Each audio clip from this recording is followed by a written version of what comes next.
On this episode of DC On Screen, we are talking about and getting super spoilery on Matt Reeves' The Batman, right after these words from our mystery sponsors.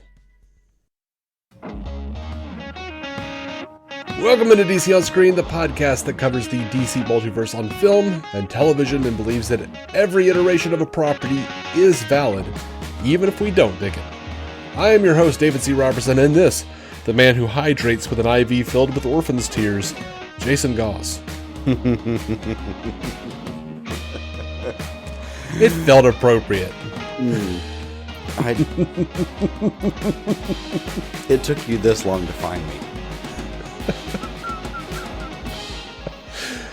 Oh man. But you'll never catch me. I'm really excited, man. You know, I saw this thing like a night or two before you did. Mm-hmm. And I was jelly. And look, you know, you didn't know what was happening. So I was like, I'm getting spoilers online. I'm going to go ahead and I'm going to go check this thing out. And I did so under duress to some degree because I don't like going to movie theaters. Mm-hmm. There's something triggering about it for me. Something about the Dark Knight Rises shooting, mixed with some other like panic attack stuff. Like I go to a theater, my anxiety level is high, and the pandemic is not helping me. So I'm watching this thing and I'm like digging it, but then also going like, God, this is so long. Also, I'm half asleep. Like I'm starting to fall asleep. It's getting too late for me. It's just kind of dark. Seat reclines a little bit. So when I did the first thaws, you know, I was like, yeah, you know, because it is me. I said, you know, look, I might come into this thing and say like, I don't like this and this, and then I might warm up, or I might sour. We never know with me. As it is, I have warmed up quite a bit because in the first look, I was like, look, I dug this and this, you know, as non-spoilery as I could. I dug this and this, but I felt like it was overlong. It was a bit bloated. Some of it was just felt like big chunks of boring for me at times, but I think I've come to not believe that so much. I think really my biggest issue is just always going to be the theater. Like, I would much rather be able to, like, stop and start as I feel like I need to get up and walk around. I want to go use the bathroom. I want to grab a snack, kind of reset, especially with 3 hours. Like, I like long movies. I like really long miniseries on Netflix. I go like 20 minutes and I'm pausing that shit, though. Yeah. No, there were two different moments where I instinctively reached for a remote. Mm-hmm. So, yeah, if anyone heard that, I'm sure plenty of people heard the first look and were put off by it. Like I told you, I'm subject to change. And as it has sunk in, I have appreciated this movie so much more. Mm-hmm. What do you think what are your high level thoughts, man? The highest point, I like the homages in many ways. I mean, hell, even like Gaslight version, or just the whole theme of it being Long Halloween. Mm-hmm. All good. Yeah. I mean, probably not going to be my favorite film that's ever happened overall, but damn, I enjoyed the shit out of that, and it was it set up a huge portion of like the Gotham crime lore. Mm-hmm. That's something that like I don't pay enough attention to sometimes. I mean, it's nice to have all the rogues and the villains and everything, but the Carmines and the Falcons, the Maronis and the Falcons. I was like, that's the same guy. That's the same guy. Yeah, like it's important to have those in the mix, and I kind of forget how important they are in the infrastructure of Gotham, but damn, they didn't let you do that. And holy shit, Turturro. Yes. You just want to talk about the actors real quick? Because, oh my God. Yeah, we can start with John Turturro as Carmine Falcone. Loved him in a completely different way than I did the guy from the Gotham TV series, and I did love that Don Falcone. Mm-hmm. I loved that guy. He was fantastic. But John Turturro, he's the Jesus, man. Different level. Just different level. It really is apples and oranges. He had a different function in the story than the guy from Gotham did, than the guy from Batman Begins did. Everybody's in his pocket, and he's such a sinister sack of shit. He's so perfectly terrible. He is, and I'm curious. Did you feel like he and Selina may have had something of an incestuous relationship at some point? No, not that. Really? Because it seemed like he was so creepy the way he was like touching her face, and I haven't seen you down here in a while, and you need to come back down here every once in a while. And then, so we know that he didn't know that she was his daughter because at the end she tells him. So, I mean, yeah, but was there a point where she didn't know? Was there a point where he kept trying and she was always sort of just pulling away? I mean, not to me. It seemed like a fairly standard, how do I put it? Terrible father relationship. Mm-hmm. Without the added bonus of incest. Yeah. Well, I mean, that's why I'm just what? For him to be touching her like that and talking to her like that, and then at the end we realize he didn't know that she was his daughter. What happened? Or was it always just sort of he was trying and she was just getting away from him? Or had she been forced into a situation at some point? Because the shame and the look on her face when he's touching her, and now knowing that she knows that she is his daughter, it gave me some a whole backstory going on, and he didn't. And yeah, you're right, that changes. But it just seemed like a how to put it, more of a dude had too much going on to really focus on her. Mm-hmm. But I don't know. It seemed familial in a way. I don't know. I've only seen this thing once. I'd like to go back and watch it again to really try to suss that out, because I had basically forgotten Long Halloween, where we find out that is basically the script for this movie. Yeah, well, I don't think so, but definitely with the Catwoman stuff, because I'd forgotten that she finds out that she's his daughter. Right. The only thing I remembered was man, look at those nails on Selina. She's gonna claw the shit out of Falcone, like she did in the comic. That's what I remembered. I didn't remember that. I don't know why I didn't remember. I was glad I didn't remember, because when she said it in the movie, I was like, oh yeah, it was a nice little shock. Honestly, the movie starts on Halloween, and I thought, okay, we're doing this. Yeah, it really was meant to come out in the fall. Yeah.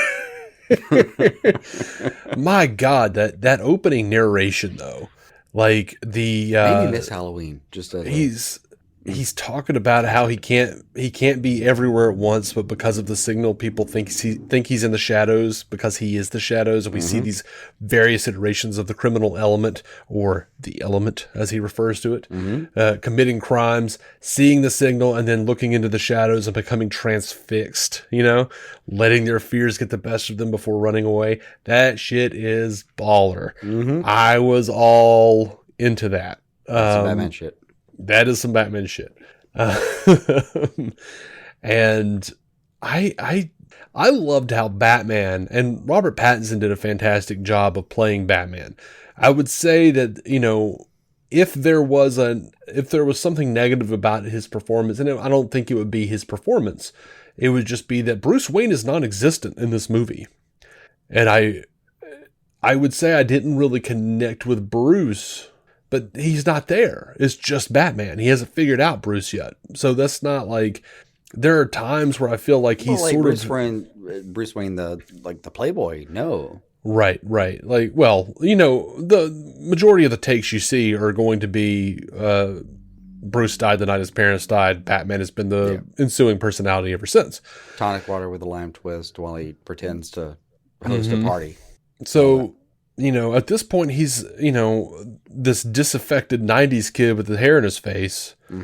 And every once in a while, that got on my nerves just a little bit, where I was just like, okay, I need a little bit more. But he's so Batman, and he's so intent on seeing the world in black and white. Like, he sees Selina helping Oz peddle drugs, and he's just glaring at her. Like, and then when she's working with him, and he's just such a controlling and judgmental dick.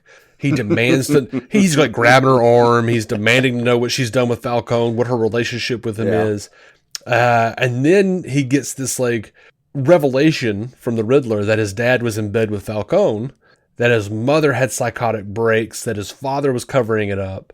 He accuses Alfred of lying to him for years, which he was, but because Thomas was a good man who got caught up in trying to protect his family. It's just cool to see that he's looking for allies, which sets up a Robin if they ever wanted to do it in this universe. But Bruce is looking for allies and for absolute virtue among those he cares for. And I know it's going to piss people off, but it reminded me of that fantastic scene from Batman and Robin 97. I know what you're thinking. There's no fantastic scene, but no, go back and look at the Bruce and Alfred stuff. It's fantastic. Where Bruce says to Alfred, "Am I pig-headed? Is it my way or the highway?" And Bruce and Alfred goes, "Yes, actually." And he says, "What is Batman but a desperate attempt to control the chaos in our world?" And that movie has some fantastic stuff between Alfred and Bruce. It does that. And that's all I can really say about it.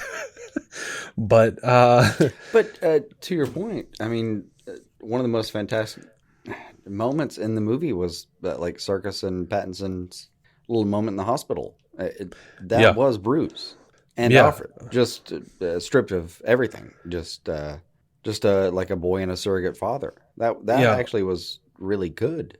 And honestly, like, one of the great flaws of this movie, if there are some, is that we don't get more of Serkis and Pattinson in that role. Like, we are very, very underserved on the Bruce-Alfred relationship. And I get it. There's a lot of Batman stuff to go. There's a lot of Riddler stuff. There's a lot of story they're trying to cram in here. And Matt Reeves has said there's a 4-hour cut somewhere. So, I mean, I don't know if they're going to release it. I can appreciate, at least for what we got, that his version of experiencing fear is learning that someone like Alfred is in danger. Yeah, and I did like that. There's a lot to be said for the fact, he was playing like the disaffected 90s kid, the stereotypical, "You're not my father." And, that's the last interaction he has with Alfred, really, until he finds out, oh shit, things are going to go awry. And he's like, you see that pain and that panic as he's trying to race home to make sure Alfred's okay. Like, dude, he is your dad. Like, shut up. Shut up, you spoiled brat. Of that engine. Like, he is trying to get back. I get it. So yeah, like, I love that he has to, going back to what I was saying, is like, I love that Batman is already showing signs of, here's my line, here are my standards, all of my allies must conform to this. And, as he's being borderline abusive to Selina and being a dick to Alfred, he realizes, like, oh shit, my dad was all involved in this, and Alfred's been lying for him for years. And and then he has to come to terms with the fact that everyone operates in shades of gray, himself included, culminating in that awesome scene with Riddler, where he thinks Riddler knew who he was, until the real twist was that Riddler didn't know, and lamented that Bruce Wayne was the only one they didn't get. Like, that's the big twist. Not Riddler thinking he was Bruce. Riddler thinking that Batman was his ally. And that they were doing this all together. Yeah. And Bruce realizes that he is responsible for how other people perceive his actions and tactics. Well, and I thought that was so good. It just, that coupled with the idea that the entire time they're having that conversation, he thinks he's about to be outed. Mm-hmm. I mean, he definitely did. Bruce, like, he just keeps layering it on. Yeah. It's fantastic. And as he's doing it, my sister-in-law pointed out, and I noticed it, but I wouldn't have thought to bring it up, but she was saying how much she loved the fact that every time he was saying it, like, Pattinson's, like, the corner of his mouth would twitch. Oh, that's a good call. Yeah, I saw that. That's a good call. So yeah, and you Oh, I and love by the that. way, like having watched it all the way to the end for apparently no reason. I told you it wasn't a big deal. You warned me, but I was already there and I'd already not peed for an hour, so whatever. But you get all the way to the end and you realize Paul Dano got like credit for singing Ave Maria. Yeah, that was a nice little inclusion. So they were kind of hinting at that song in in his music. Yeah, and then they actually started playing it, and that was all really cool. And there are basically three themes. The entire movie has three themes. It's Ave Maria. Mm-hmm. It's whatever the hell the doom doom is, and the Nirvana song. Yeah, that's it. And that's not a detractor. It's not it. Like Selena had her own theme and stuff. Like, did she? Yeah. Oh, yeah, she did. Like they're definitive. Like Penguin had his own like bit. I don't know that you'd call it a full theme, but it's probably called a theme. I'll go back and watch that probably just for that. So I will say though, someone pointed this out, and I had forgotten this. The little brackets with the question mark at the end of the movie. That is referred to in Java programming as an unbounded wild card. And people are saying that that's a hint at Joker. Or at possibly the fact that now Riddler is totally unbounded, Yeah. Brackets in programming are very, they're weird. Like sometimes they mean things, sometimes in like in another language, they mean nothing. Yeah. Like in HTML, I can put a slash and anything, and it's fine. But like that alone is not so telling. No, I think they're grasping at straws a little bit. But that Joker that we might not ever see again, because Matt Reeves said that he's not planning on putting him in the sequel. He might. He doesn't know. I mean, I like the guy, the Barry Keoghan. I didn't like his laugh. But I actually did like the laugh. I'm particular about the Joker laughs. Like when I hear it, sometimes they just sound forced. Like they sound like a kid trying to do a Joker laugh. And then I'd say there's a difference between, and it doesn't have to be the same kind of laugh for me every time, but like I did not like Heath Ledger's laugh. I love Mark Hamill's laugh or his laughs. He doesn't have one laugh. He has lots of different laughs depending on his mood. Agreed. I am on the fence about Leto in the Suicide Squad, but I loved his laugh in Zack Snyder's Justice League. Like that was creepy shit.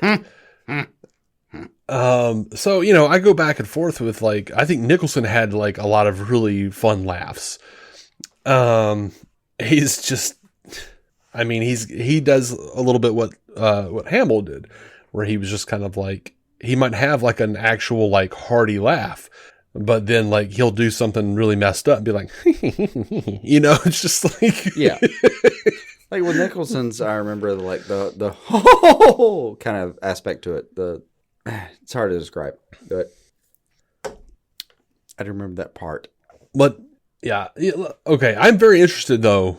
It's interesting because Barry Keoghan, Matt Reeves came up with an actual backstory for Joker, even though we only saw him for a short time. He decided his Joker was going to be have a congenital disease that made him grin all the time, and pretty much based his look off of and his backstory on Gwynplaine from The Man Who Laughs from the 1909 movie that inspired Joker in the first place. So, I want to see more of that. Yes, please. And one thing we didn't see in this movie, there was a deleted scene where Batman goes to Joker to get to profile the Riddler, try to get some insight. And when he shows up, Joker says it's almost our 1-year anniversary.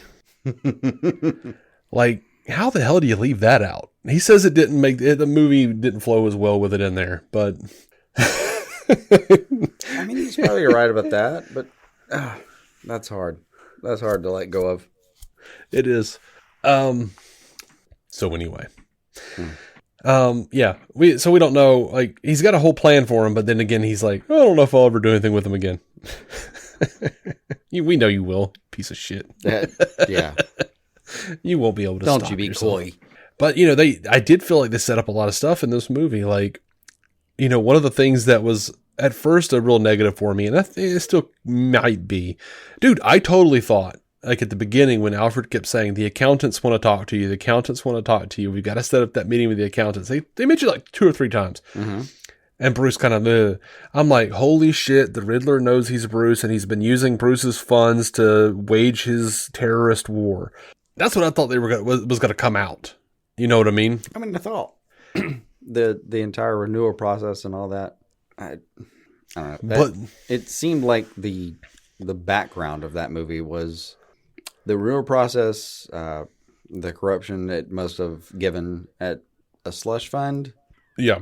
It's hard to tell where the the accountants would be talking to Bruce about his money, not the renewal fund. Oh, for sure. Well, so, also that. I was sort of just, I thought they were going to get into that deeper, but I mean, that might have just been like Matt Reeves kind of bringing it up to point out that Bruce is not concerned with his own money and not concerned with what is happening with his money. And then like the woman running for mayor is telling him, as far as I can tell, you're not doing anything. And I really liked that, because it is like, it is the Bruce Wayne that runs around punching poor people instead of giving his money to the poor and helping. Like, this version of Bruce is literally what the internet keeps thinking they're so clever complaining about. Yeah. Yeah. And I'm cool with seeing that realization come to Bruce, the realization that he can embody fear, but it's also important to offer hope as well. And it's like that the scene where he's like reaching his hand out and nobody wants to, like, he's trying to save people and everybody's too scared of him to come with him and take his hand. And I'm like, it reminded me of that bit where in the comic, in the New Frontier, when Superman's like, when he scared that kid. And then later on, Superman's like, what's with the costume change? And he says, I'm trying to scare criminals, not children. Yeah. And it reminded me of that. No, I agree. There's a lot of love for stuff like that. And it was a child who actually grabbed his hand in this movie. Yeah. There's a lot to love in this movie. Mm-hmm. I loved the motivation of the Riddler. I loved that the renewal fund didn't help them. It helped crooked politicians get richer and enrich their mob connections and pump drugs into the streets. And he was right in a way to target Bruce, because Bruce wasn't doing anything. He's so wrapped up in his quest for vengeance, he isn't doing anything practical for the underserved. And it's so good. Like, I can't believe they went with like the Earth One Marthas in the Martha's and Arkham thing. Like that, but I loved it. I loved that, like, further. Well, I don't think she was like ultimately, but she went in and out. Yeah. Like, I like that too. I mean, she had a psychotic break, and it very much further calls into question the mental stability of Bruce on the whole.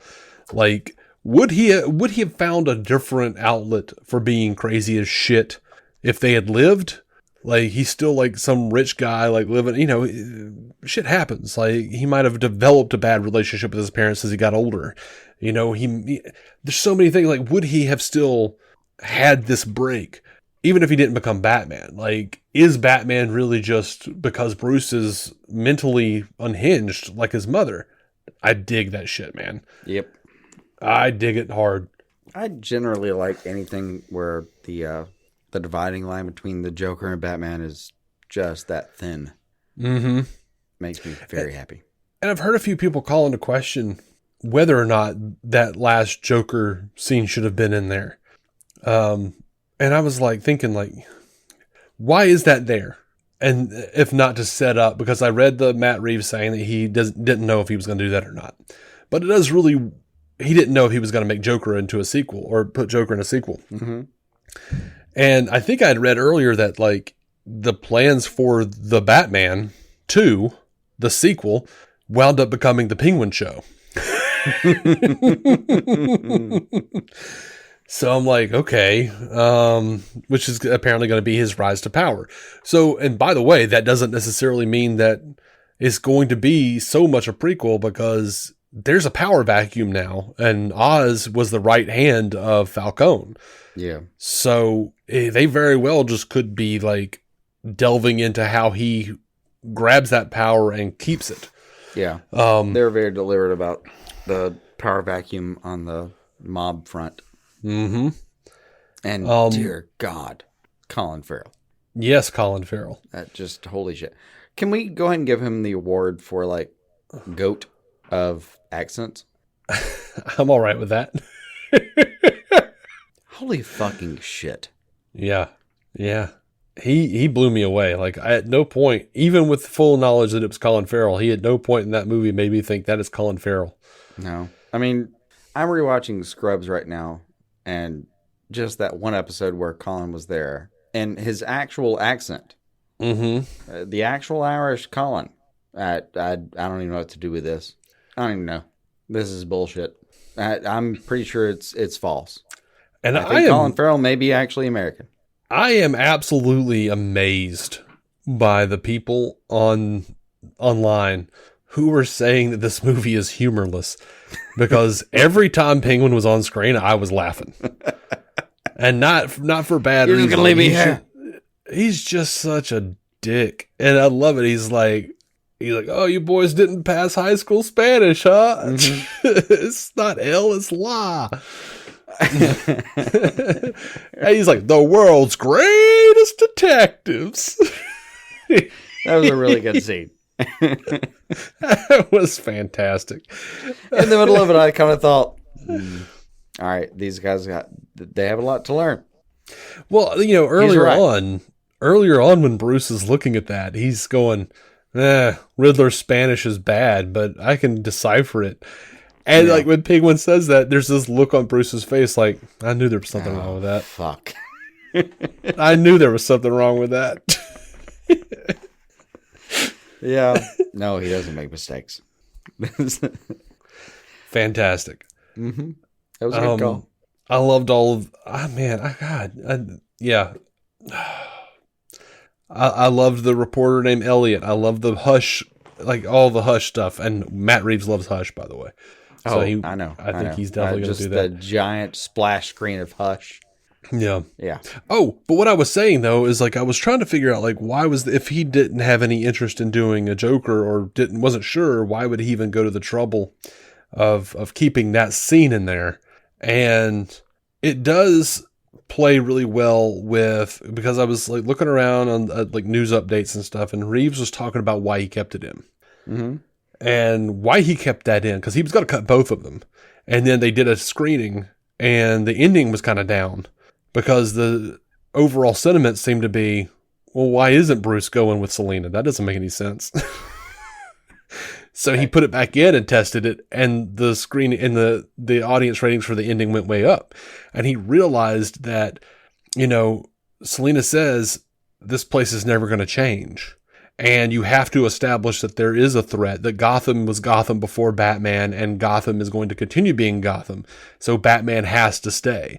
So to like relay to the audience, yes, Riddler is now in Arkham, but he's made a friend, and he's with this guy, obviously the Joker. This Batman's place is here. I mean, agreed, but they didn't test a third version where she went with him back to the city. I don't think that's the point. I mean, I agree, but I love that they went their own ways, because that's indicative of how they're going to go for a minute, because she has to go and find her way. She was ready to kick that dude off the top of the building. Batman saved him. Yeah. So, they have very different methods of how they're going. She went in there ready to kill Falcone. Yeah. Like there was It was actually my favorite discussion in the movie was like, you don't have to give him that, whatever, however he phrased it when he was talking about how you don't have to actually like sacrifice yourself to. yeah. That was good. That was You don't have to really- sacrifice your life for this. And she said, "Honey, I got 9 of them." Oh, that was after. Was that after? No, I mean the scene before where it was like, yeah, she was willing to kill him, but Yeah. yeah, it made sense. Yeah. So I liked that they even literally drove together down the street, only, side by side, if only for a moment, and then took their separate paths. And he's like watching her through the mirror as she leaves. Like that was cool, man. Like how else do you do it until like you get some further mileage out of these characters and they come back together at some point. Yeah. At different points in their life.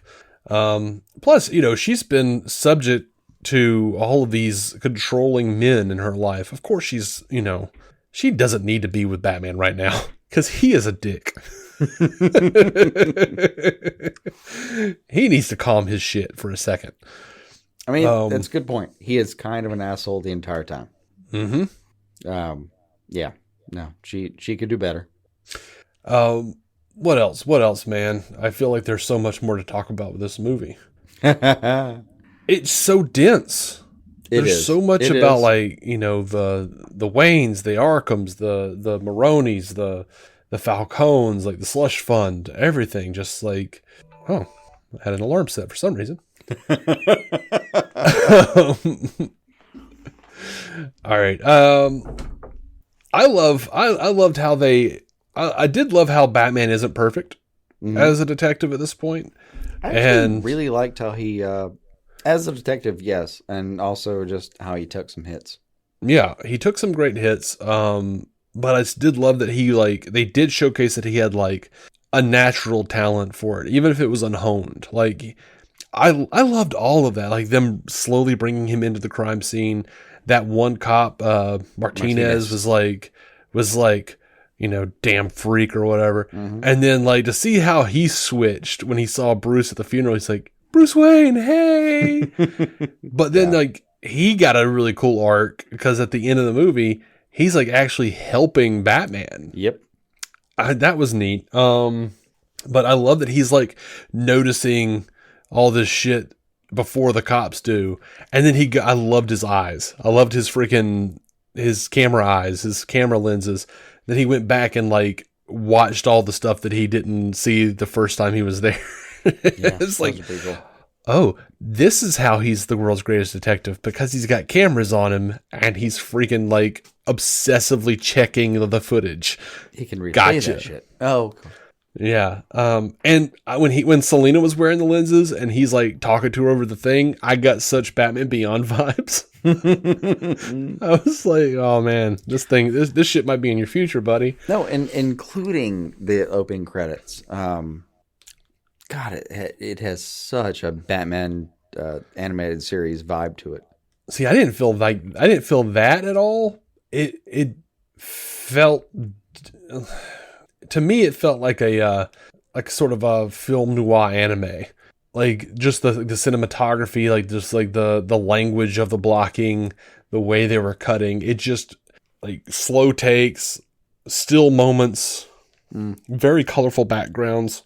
Even if they were like very dark, those bright reds, the bright oranges, the yellows. It felt, it had a very anime language in a lot of places, in a lot of ways. I can see that. It actually reminded me a lot of Blade Runner, which is, I guess, the noir stuff. And the number 23 by Joel Schumacher, of all people. Yeah, fair enough.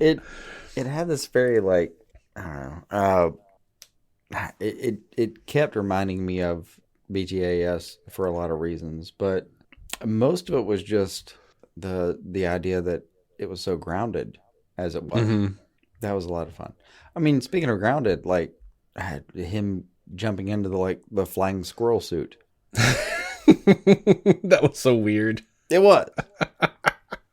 That was weird. It looked cool. The suit didn't look cool. It looked lame, but I think that was kind of the point, is that, he's not there yet. Made sense to me. Yeah, no, I mean, That he did hasn't look scary. gotten to the point where his like suit, he could just do that with his. You remember how like Batman Begins, he was like, "Oh, do this," and Lucius was like, "All right," and then he could just like put the electric currents through his cape and glide. He ain't there yet. He ain't get that. He doesn't have a cave. They're electric currents, but they're mostly subduing muggers right now. Mm-hmm. What did you wind up thinking about his costume, by the way? Overall, it's just Gotham by Gaslight, but it is like the cowl very much does feel like Gotham by Gaslight. But he's I don't so mean armored. that to detract, though. I thought it looked really good on him. I thought it looked really good. It looked. I would say I've been on the fence about the suit. And then like there are elements of it I really, really like, and then like elements I still don't like. I don't like it's the same thing with like, how they did Barry's chin when they got rid of the little like chin strap. Mm-hmm. When you get rid of the chin strap, you make the suit cut into like that fat under your chin. And I just think he looked bad. Like every time he's like in silhouette with Selena or something, I'm seeing that little like chin flurb and I'm just going, yeah, y'all just need like a little armor thing over his chin or something like. Gotcha.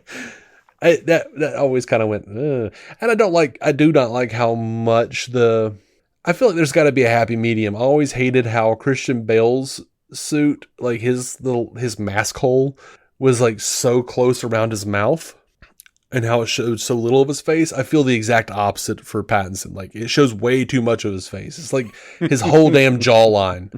And I'm like, the exact opposite. Yeah. Yeah. And I'm like looking at him and I'm like, dude, I mean, you could see he's Bruce Wayne. Oh, there were a couple moments in the movie where Catwoman was sitting there and I was like, yeah, no, you know who that is, right? Yeah. Yeah. Surely you know who that is. Okay. You still know? Okay. Speaking of, he had a lot of really cool Batman moments of like just showing up somewhere. Mm-hmm. He did. And disappearing. Mm-hmm. So did Riddler though, too. Yeah. Like that. I loved that it was a cold open. And I loved that we were like seeing through Riddler's eyes. And then they really hit like the horror tone with Riddler here. Yeah. Because like as the dude is like, the DA is, or not the DA, the mayor is on the phone. He's watching TV. He's walking back and forth. And just like as he passes, we see that that space is empty behind him. And he just like, the second it takes for him to pass, like there's Riddler in the dark. And you're just like, oh shit. Mm-hmm. Oh shit. Like, this is creepy, dude. But yeah, they did a pretty good job. Like, I thought it was interesting, and I wonder if they'll actually ever tackle it, if they'll actually like go into this. But like Bruce takes a lot of damage, and like, hey, yay for that armored suit because you're getting shot point blank with like semi-automatic guns. But toward the end, it's just a straight shotgun blast to the heart. Like, yeah, he has to be saved. And I'm just sitting there thinking, like, I hear Liam Neeson in the back of my head going, you must employ certain theatrics. You know? Like, maybe don't just charge at them, you angry bastard. Yeah. Like, hang from the rafters, slide down and grab them up one at a time, take them out without, But, same scene, though, that cracked me up. When he's, like, breaking in through the atrium, I guess I'll call it. Let me just announce where I'm coming from. Yeah. I'm going to attack you from here. Yay! Yeah, so I do, like, we did hear that Alfred said that he taught him how to fight, and then Bruce mentioned all these years of fighting, and I assume he was mostly talking about training and learning how to fight because, at the beginning, as Matt Reeves said, they didn't lie. We saw him writing in his journal and it said Gotham Project Year 2. So he's only been doing this for 2 years. Yeah. I mean, we were told it was going to be year 2 for a very long time. Yeah. And yeah, I would also just, I don't know. I would like to think that Circus was training him the entire time. I think he was. It seemed like he was. I think he was too. By the way, do you know what Bruce was wearing under that bat suit? I have a feeling. I think I may be wearing them. I'm pretty sure it was MeUndies. Yep. And It's MeUndies the one is thing we have in common. yeah. Me and Batman. Oh no! Wait, Me, no, you, no, and Batman. no. We have another thing in common: love of early '90s grunge music. That's true. Do you think well, I at wasn't least for this listening to that version. song on the way home? Because I fucking was. Of course you were. Yeah. So yeah, MeUndies is teaming up with Batman for their latest collection. And look, man, I love my MeUndies. They are the most comfortable things I own to wear. I mean, God, have you really just luxuriated in them yet? Have you just like put on those pants, those the loungewear, Yeah. No. and just just lounge around the house? Just to pause, I thought you just meant the actual undies part, and yes, I've walked around my home, on the outside of my home. Mm-hmm. My neighbors were not excited about this, I can't imagine they would be. but have I luxuriated? Yes.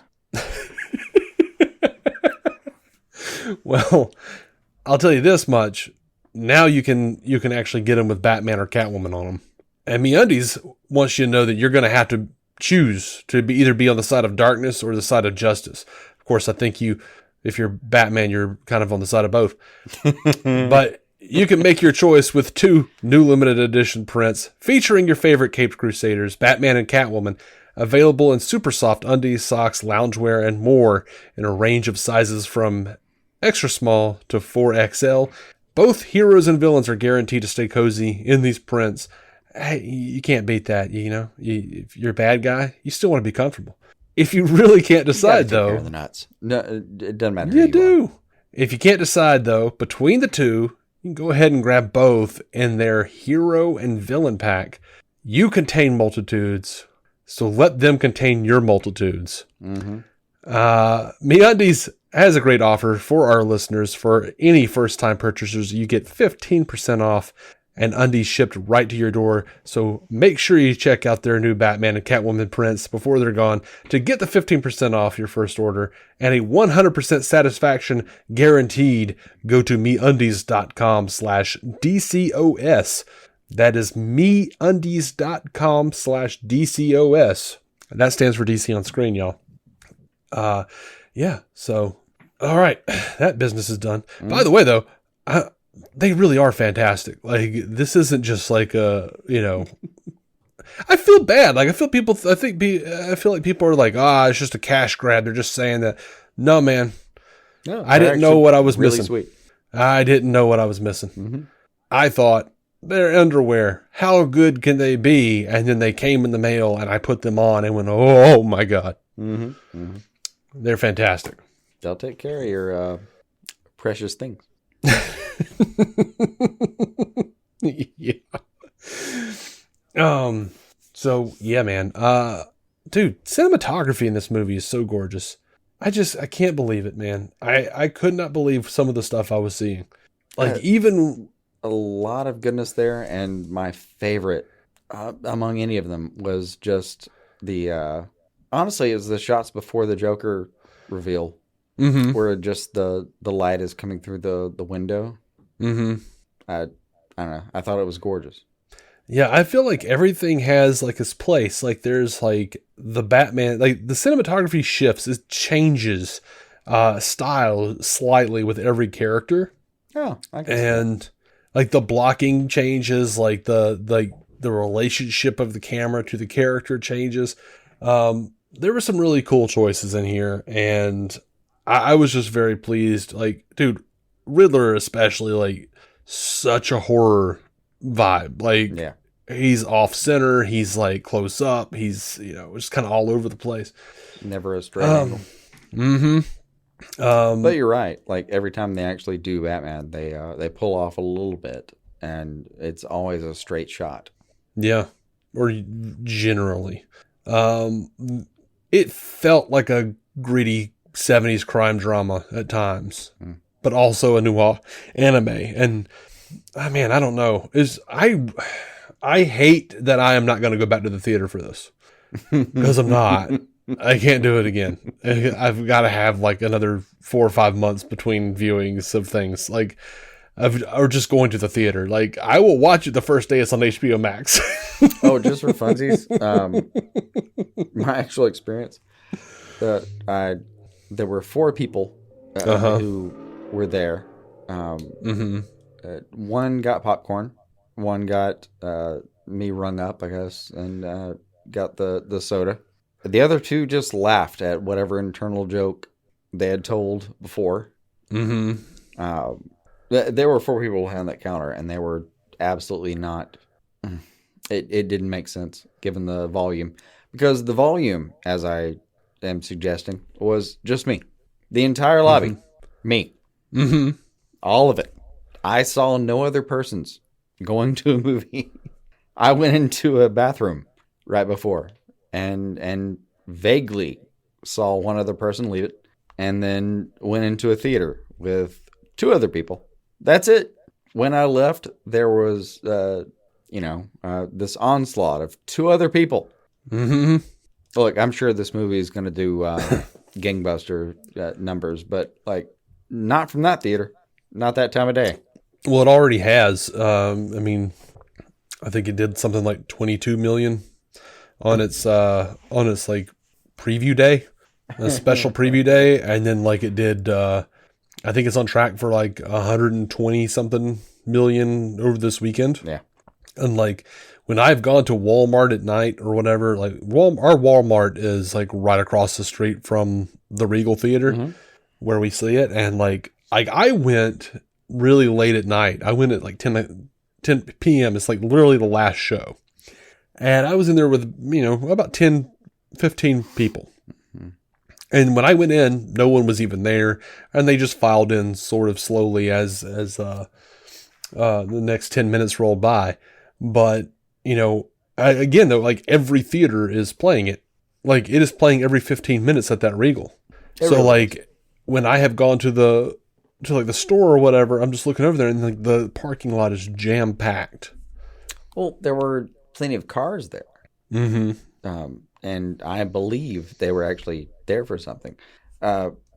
Hell, even walking. They're there for something. I think they didn't just come there and die or vanish. Even then, I honestly think they just kind of wandered in and watched another viewing, because like you said, it was every 15 minutes. Yeah. I was walking past a couple of entrances and heard music that I was sure was the Batman. So there were like 2 or 3 people in every theater, as I suppose. It was so few people though that when I walked in, I thought I was actually alone.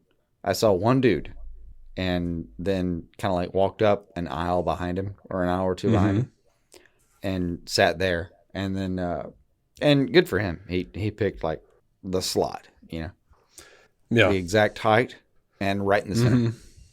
And the only, we were only joined by one lady that popped in behind us and got on like the high slot. It was such a small number of people that I was tempted to see if we should hang out. Yeah. Like I was tempted to go sit next to the dude that was there before me and go like, "Hey man, you want to watch this together?" He's like, COVID. We were both masked. All right. So let me say, I feel like, and I did get tired of the main theme, the dun, dun, dun, dun, dun, every time we saw Bruce or Batman. I'm not saying it didn't work, because I've been humming it ever since. But during the movie, I did just think, oh my God, why do they keep doing this? But the music was really fantastic, as we've come to expect from Michael Giacchino. And I also love the usage of Something in the Way by Nirvana. And I love that it started out as like this anthem for Bruce spending all of his time in the streets. essentially being homeless emotionally, feeling like his true place was in the shadows of the streets. And then, also as like him having lost his parents and connecting with that, with the mayor's child who's lost his parents. Oh, that was a good theme And the entire time. feeling displacement among those who have lost their home. And then when they bring it back, it's more in note with the Riddler, who was literally one of the forgotten orphans. Like, Yeah. not one bereaved in their ivory tower with billions of dollars and an empire to inherit, but the ones who were literally freezing to death. I dug that, man. I really dug that. No, the Riddler was a child of false hope. Yeah. I mean, that's his origin story. Is just he was there, as he said, when all his promises were made, and they were all bullshit. He was lied to. Which also kind of worked for that song. Do you know what the song is about? Which one? Something in the Way. Oh, Something in the Way. It's pretty much those two. No, I do not. Kurt Cobain wrote that about his time being homeless, living under the Wishkah River Bridge. Oh, nice. Now, That's speaking of bullshit. She moves. Oh, it's a different song. Yeah. Speaking of bullshit, though, Chris Novoselic says that while Kurt was technically homeless, and he did like to hang out there, he could not have lived there because of the completely unpredictable tides that wouldn't allow anyone to live there. And he said Kurt had like friends he would crash with, and he'd sneak into his mom's basement, and that the living under a bridge and being completely homeless thing was Kurt's own revisionism. Nice. It's like, damn, dude, you just like putting it all out there, Chris. Nice. It's just like, yeah, Kurt was full of shit. I'm like, look, man, if you're buddies with Bob Dylan, you don't go out there and tell everybody after he's dead, hey, he didn't really ride the rails when he was 13 and learn the blues. Nope. The revisionist history version of Kurt Cobain. Love it. So anyway, that was fun. I feel like we have done a disservice to Jeffrey Wright. Oh, dear God. Yeah. All right.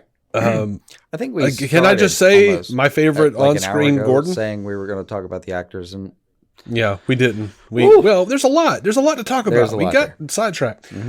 There were squirrels. Jeffrey Wright is my favorite live action Gordon.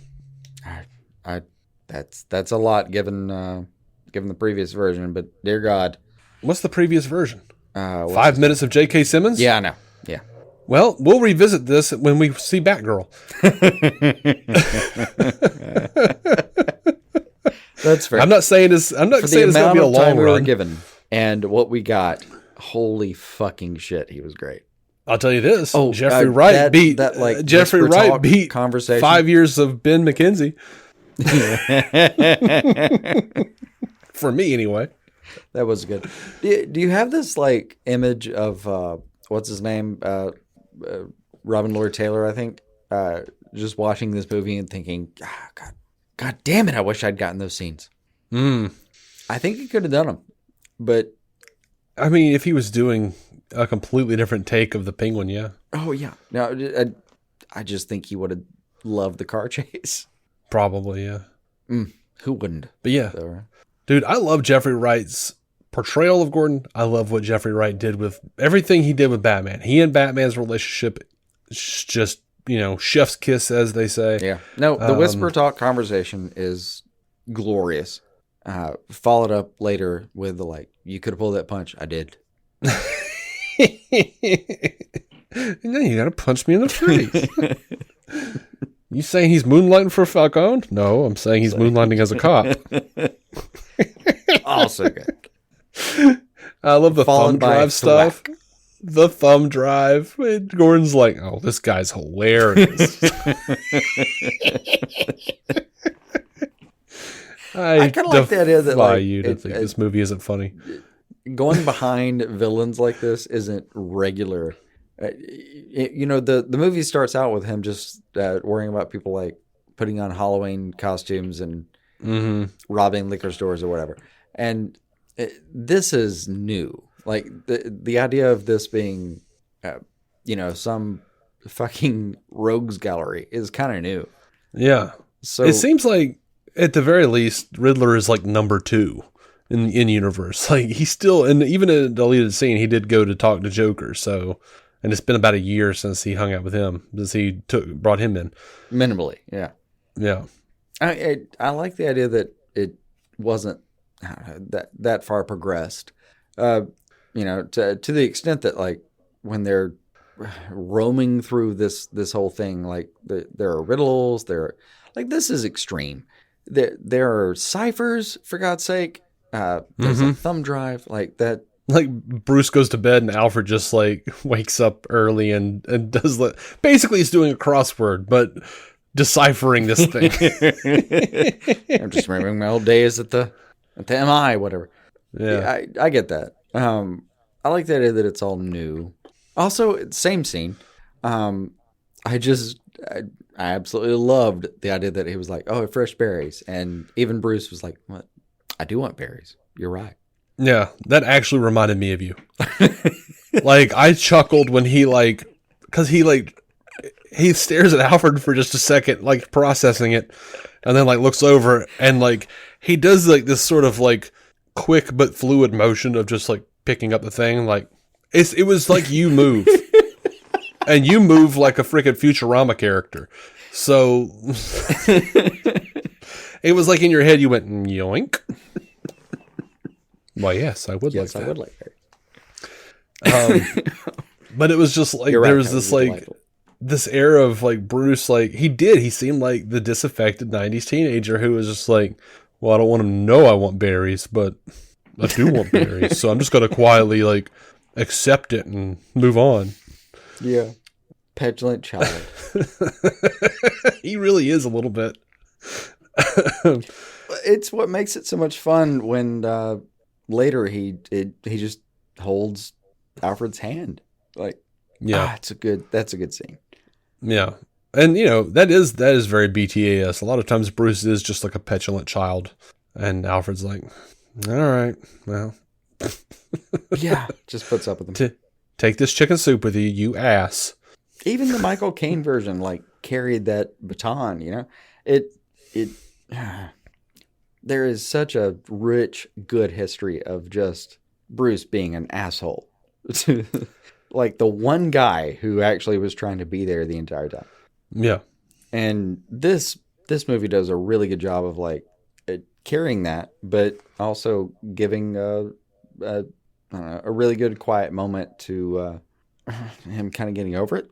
Mm-hmm. Even in that conversation, he starts with like, "You lied to me," and by the end of it, he might as well have just said, "I love you." Mm-hmm.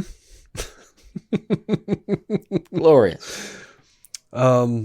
If we haven't talked about it enough already, Zoe Kravitz, I will say at this point, at this juncture, she is my favorite on-screen Catwoman. Oh, she was glorious.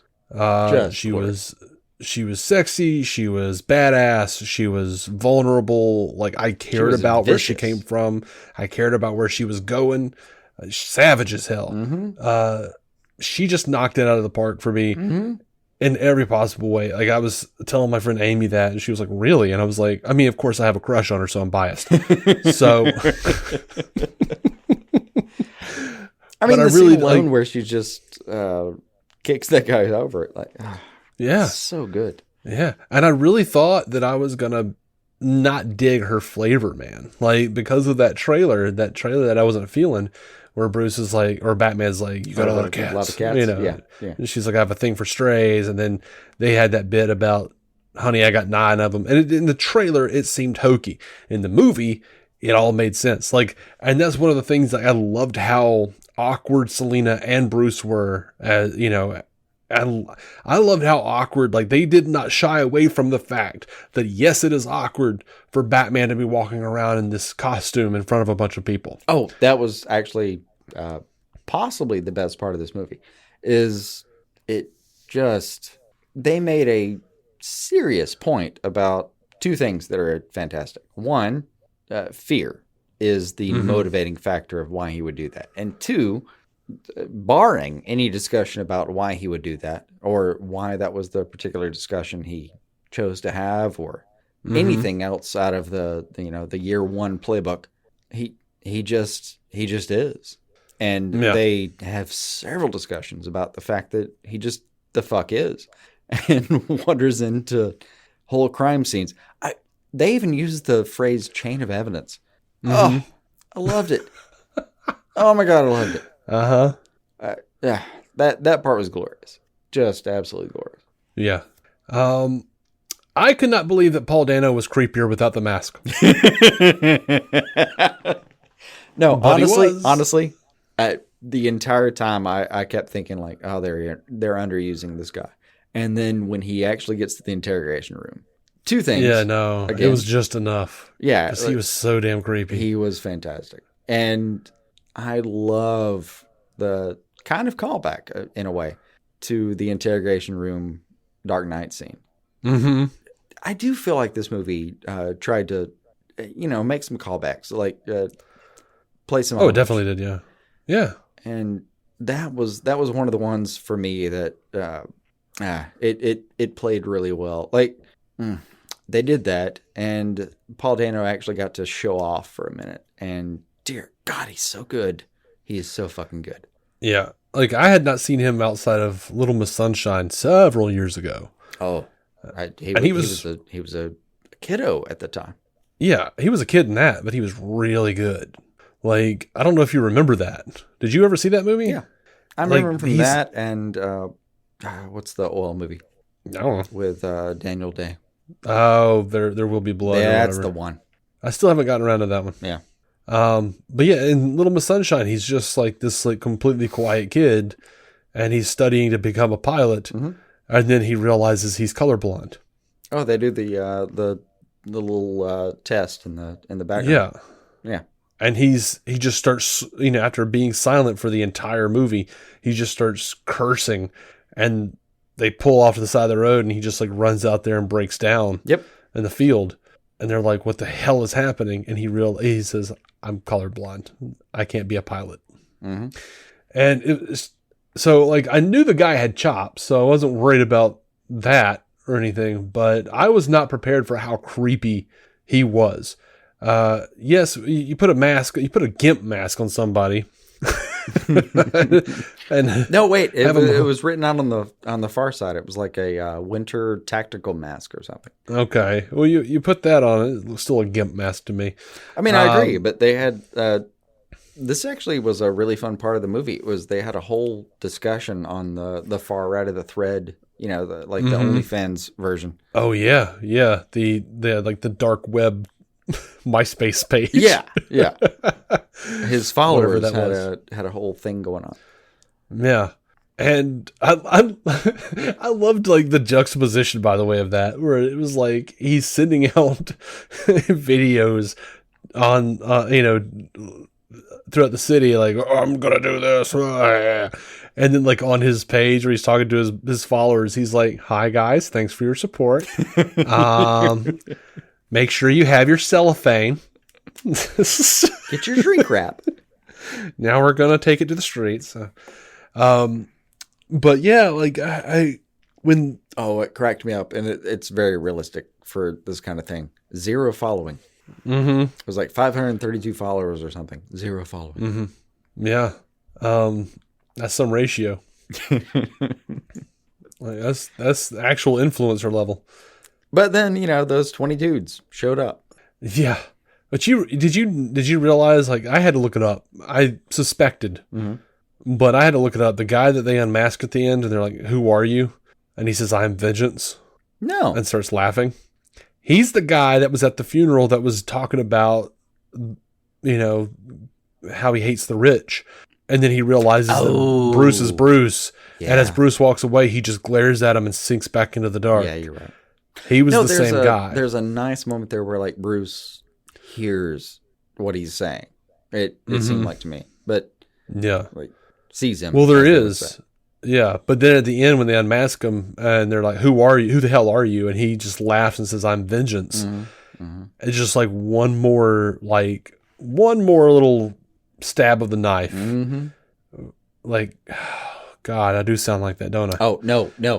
Hold on. This is the funny part of the movie to me, where I kind of laughed, and I don't think the movie was asking me to laugh about it.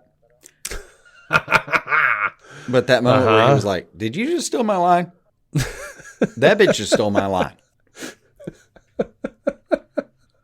Did you have the same reaction when you saw it? No.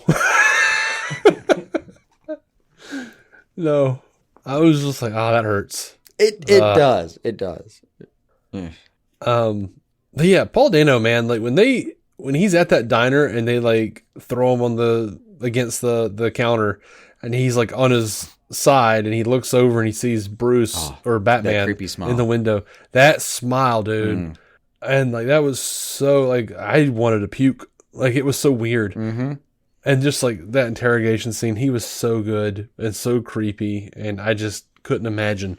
Like they had to keep that face a secret for the majority of the movie, or we wouldn't have gotten that like visceral, like, oh my God, you were a creepy dude feeling. Yeah, you're worse than anything that you've actually put into action that could possibly describe. Yeah, like he was just like, an accountant with a bad childhood who started putting too many pieces together. Yeah. Oh God. I don't even know what else there is to say. Like John Turturro. Over and over again. We've already talked. That was the first thing we talked about. I know, and I want to do it again. Oh my God. Oh, can we talk about the Batmobile? Hell yes. That shit, like Matt Reeves said a few months ago that he was heavily inspired by Stephen King's Christine with the Batmobile. Mm-hmm. I get it. I see what he's talking about now. Like when the Batmobile is just kind of tucked beside that building and it lets out that like sonic whine and everyone just kind of stops like, what the shit is that? And it's just like sitting there with like minimal lights on, and then like the turbine starts going and that freaking blue light. And it sounds like it's like a sonic whine, like freaking like a bat cry or something. Oh, it's a jet engine. Yeah, and it is they imposing. They did a really good turn there early on. Like the first thing you see is just him in an alley. Mm-hmm. Smoke there. Nothing to describe what's about to happen to you. And you just see him like scoot out and put the brakes on. Like you know your fate is coming for you. Yeah. And that friggin' chase scene with the penguin. Oh, so good. That was fantastic. Honestly, speaking of smoke though, like even on the rafters there at the end, when he actually whatever the hell he does and blows up some smoke, it looks like a fire extinguisher or something, but yeah, that thing they did, they shot a fire extinguisher that was like lodged under the catwalk there. It made me very happy to see him just come out of fucking smoke. Yeah. That was a good shot. Hopefully that's like, because he wasn't really using a whole lot of concealment before. So hopefully like that kind of plays into like in a sequel where he'll be like, oh shit. Yeah, I should use like shit like smoke and stuff. Like you think on the shadows. We should use those. I liked that ending. To the other end of it, like the fact that he is so obvious in this movie was really kind of fun and unique in a lot of ways. And I mean, hell, Matt Reeves said he was going to be a reckless rock star. Yeah, he did that. And look, the conclusion where like he's literally holding a flare, like pulling people. He leading people onto the dry land. Yeah, and hell, after that, he's on the news. Like he's not trying to claim he doesn't exist or be some myth that we don't know about. You know, whether he's even a tree or a fakie or whatever. But that part's kind of nice. Like the really deliberate part about how no, he's just a dude doing his thing, but I like it. Yeah. Of course, this movie doesn't really go into a lot of different things. Not that that's a negative so much. I want to know why they're in Wayne Tower and there is no Batcave. I want to know why they're not in the mansion. I want to know what those accountants wanted. They never did get around to that. They never did. They didn't. And I think it's funny for them to have like, there were a couple of disappointments for me with this movie that like, where it's like, they hyped it up so much as like a movie that like a version of Batman we've never seen before. I didn't feel like it was that groundbreaking, nearly as groundbreaking as they hyped it up to be, which is probably just a, problem with the marketing. Well, also a problem with like, what the fuck are you going to see that you've never seen before with Batman? Yeah. Yeah. Well, that one of the things was like, oh, he's a detective. He's a detective. Well, yes, we got more of the process of him being a detective, but I mean, he was a detective in, 89 Batman. I mean, we didn't really see him doing it, but like he showed up or he brought Vicky to the cave and was like, here are all the chemicals. Like I figured it out. I cracked the code. He was a detective in Affleck was a detective. I mean, Affleck was a detective, the white Portuguese stuff, like tracking down Luthor's kryptonite, and he was a detective. And let's not forget, while we're on the subject of a Batman movie where he's like running around cracking super simple riddles, even though, look, those riddles, yeah, I knew them before Bruce said them. I was like, yeah, I know that one. Now they're, and that was disappointing, but they're deeper meanings and how like he was intending them to figure it out I probably couldn't have done that. So definitely I couldn't have done that. So I liked that about this movie quite a bit. How it was like, here's a simple riddle, here's a simple answer, but what the hell does it mean? Oh shit, there's a lot here. Yeah. I mean, but the Foley factor here. But while we're talking about that, let's not forget that Batman did that in Batman Forever. Like Carrie's Riddler actually had like a fair amount of like really cool riddles, and also sent packages with fun things on them. Yeah. To Bruce's house. I mean, there's a whole portion of this movie where I thought it is really fun to see the live action Arkham movie. Mm-hmm. And I'm not saying we've ever seen it to this extent, but he's been a detective before in these movies. Oh, he has. I just feel like he's gonna pick up 300 Riddler trophies after this movie ends. Yeah, I can see that. That'd be fun. I mean, not for me to do, or to watch, but that'd be funny. Like, I would be very happy for people. I'd be happy it existed. I would be like, if they were like, hey, we're putting out like a little, like, the Batman 1.5, where it's just Batman picking up the Riddler trophies after I would laugh and go, I'm not watching that, but I love that it's out there. I mean, so yeah, to be fair, you did watch me pick up a lot of Riddler trophies. That's why I'll never do it again. That's fair too. I mean, there is one thing though, if like you and I are like sitting around at like 4:00 in the morning, drinking milk and trying to figure out how to get like a singular Riddler trophy, and we're just like, hold on, give me that. Let me see if I can do it. Yeah. But it's quite another to just watch it. Right.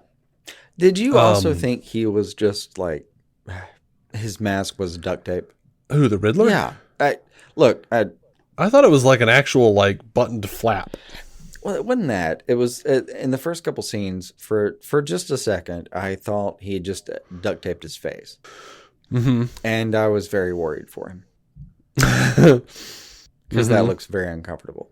I mean, it all looked very uncomfortable, but I loved that he was like using the cellophane to keep his hair in place so that it didn't fall out and get anywhere. Like he wasn't leaving DNA anywhere. Yeah. I loved all of that. God, I loved how desperate the DA was. Oh, I actually felt a little bad for him. I felt a little bad for him when Selena like left him, and he was like, he just slumped his shoulders like. he's just like so lonely that he's not even like he didn't even seem like a real predator. He just seemed like he was super lonely. He did, and then you find out later he's like, oh no, he has a wife and kid. Yeah. He's not lonely. He's just kind of terrible. Yeah. That tracks. That's all true. God, I really didn't realize who that was though. Like in DC lore, that is that's an actor who's showed up a couple times. I feel like we're forgetting a lot of things, and I'm sure we are. Like I said, I've only seen this thing once. I really want to watch it again. This is generally the 70% mark of our show Mm-hmm. where we talk about something like this. And then you say something like that, or I do. Mm-hmm. And then we typically remember what we haven't talked about. Yeah, that's true. But I honestly think we have covered everything really. One would think. One would think, but I'm sure I'm missing something. Mm-hmm. But I got nothing else. I don't think. I'm sure like tomorrow or something. I'll be like, son of a bitch. Oh, yeah. No. I'm going to do it too. But yeah, like it's. How many people do you think have just punched this penguin in the face? He has so many scars. I mean, he's a jackass. I mean, yes. It's probably a lot of women. Yeah. Slashing them, Mm-hmm. A lot of, I'm not putting up with this shit. And now he's like second hand to Falcone. And they can't really do anything to him now. But for now. For now. Yeah, he was fantastic. But dear God, he's so scarred. Mm-hmm. He is. And I kind of wonder if that's from bullying, like people just bullying the shit out of him. Well, that's what I was with wondering. The circles that he's running around in. He's such a powerful figure in Gotham right now. Like, who the fuck is punching him in the face? Those have to be from youth. Oh, yeah. Youth and him coming up until, like, Falcone looks at him, takes one look at him and goes, "You're scrappy." Smacks him with a pole by my side. I'm actually sad that Falcone dies. You made me do this to you. I know. I am too. I actually liked him enough that I would like to see him kind of come back. And I always forget how powerful they are. Mm-hmm. I love when he's like, "You taking me the boys in blue? The boys in blue are in my pocket." And they walk out and they're like, "Not everybody works for you." Oh, that was a good Oh, God. Oh, God. That was good. That was a good That was so good. Yeah, I feel like this movie was full of really fantastic scenes. Like, and the more I think about it, the less I think I was bored, and the more I think I was super antsy and wanted to go to sleep.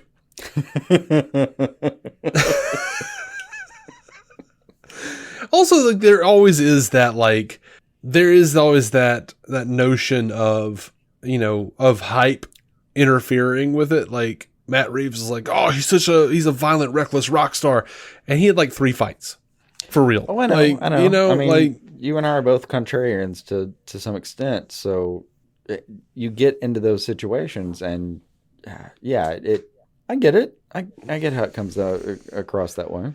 Yeah.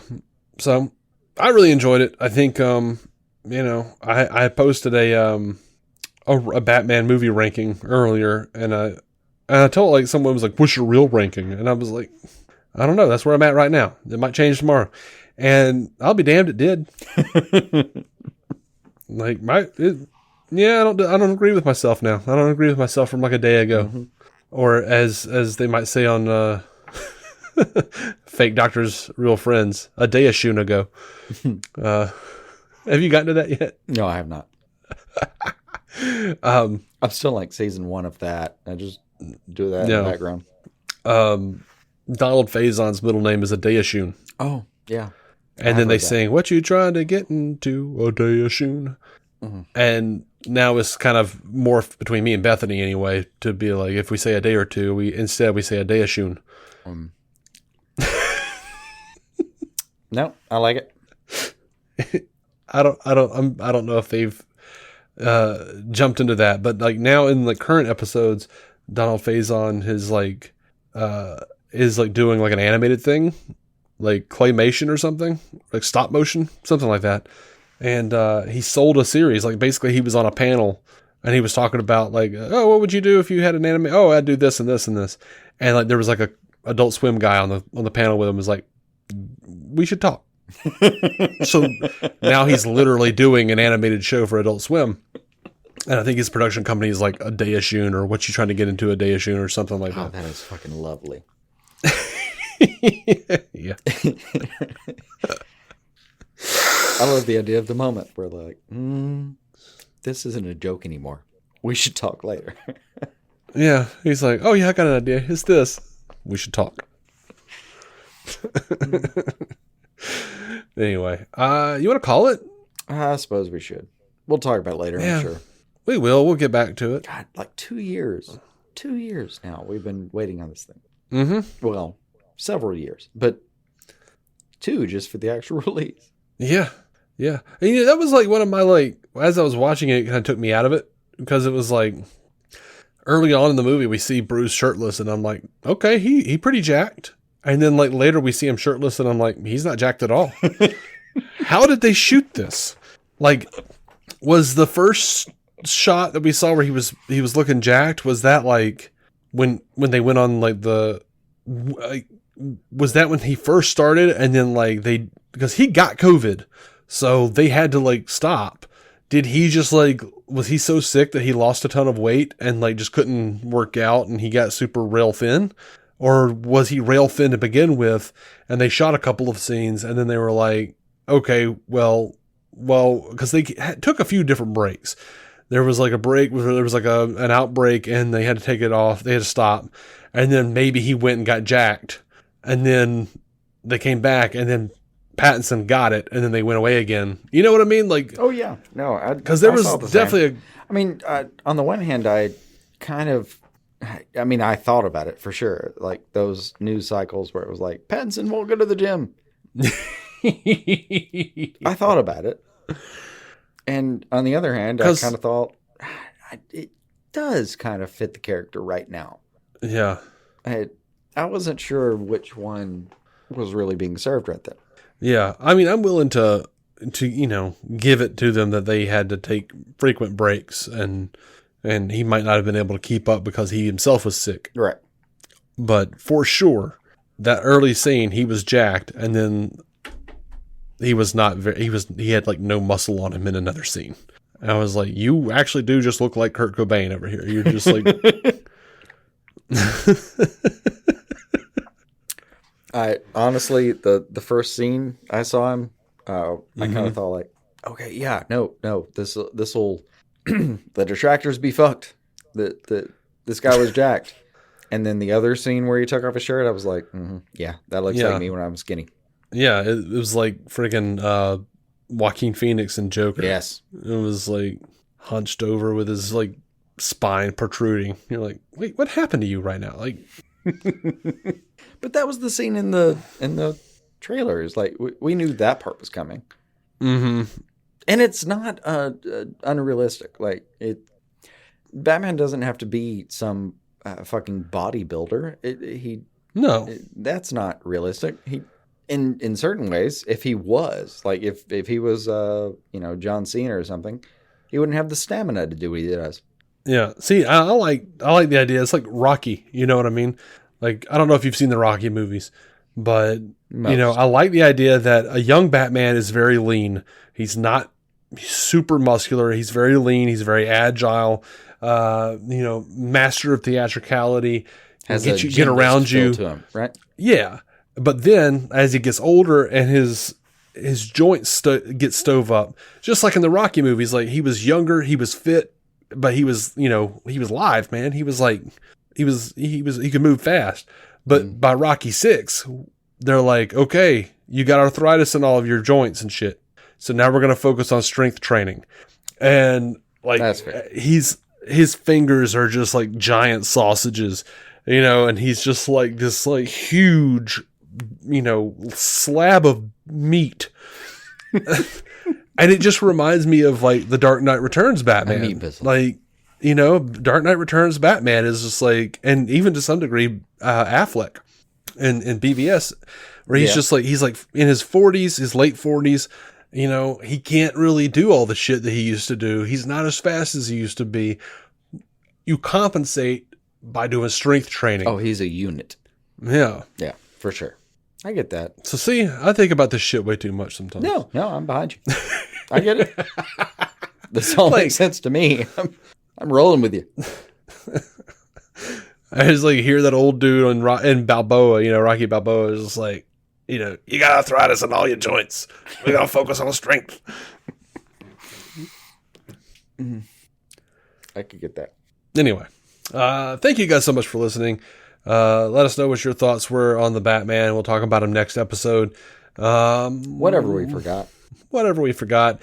And I'll tell you something we forgot. Thank you to the patrons. Patreon.com/DC on screen. Yes. Yeah, absolutely. Patreon.com/DC on screen if you want to contribute to that. $5 a month gets you the exclusive content. And I am still trying to figure out what we're going to do, how we're going to change it up a little bit. But I am working on some stuff. And Patreon is offering merch now, so I'm kind of thinking about going that way with some of it. But very, very seriously, that is like the best way to support our show. And we couldn't do that without you. So we love you. And you're close to our hearts. And this would have ended without you, honestly. It would have. Like, seriously. Yep. Real talk there. Yeah. It got to the point where we're like, we love doing this, but we got to make some kind of money here. It has to sustain itself to some extent, and thank God for all of you. Absolutely. I mean, we still would have been doing the show. We just wouldn't be recording it and releasing it. Does that make sense? Like Jason would still call me every week and be like, hey, what's going on with DC? I'm like, oh, let me tell you this. Have you heard about? Yep. Do you know that guy from the Nethers? Mm-hmm. What's the Nethers? I don't know. Some show on Netflix. Anyway. Yes, Dave. I do have 45 minutes worth of thoughts. I don't think that's an actual show, by the way. I just said the Nethers. It just sounds like a show about the crotch or something, you know? It's like a family that lives like in someone's crotch crease or something, you know? Right. Like children, don't climb up the left ball wall. It's not stable. Yep. Oh, all right. No single cast member has more than 4 teeth. Thank you guys so much for listening. We'll be back soon. And again, let us know what you thought about the Batman, and we'll talk about it if you want. You can leave us some feedback, dconscreen@gmail.com, or you can talk to us on Twitter @DCOnScreen. And until next time, keep some DC on your screen.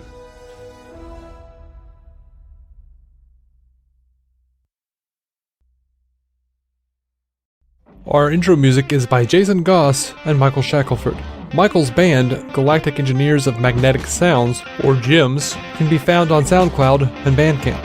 Visit DCOnScreen.com to find our Patreon, merch, contact information, and every episode of the show for free, including crossovers we've done with other podcasts. DC On Screen is a maladjusted production. For more from me and Jason, including sketch comedy, vlogs, parodies, and our improvised web series Hey Guy, visit maladjusted.tv.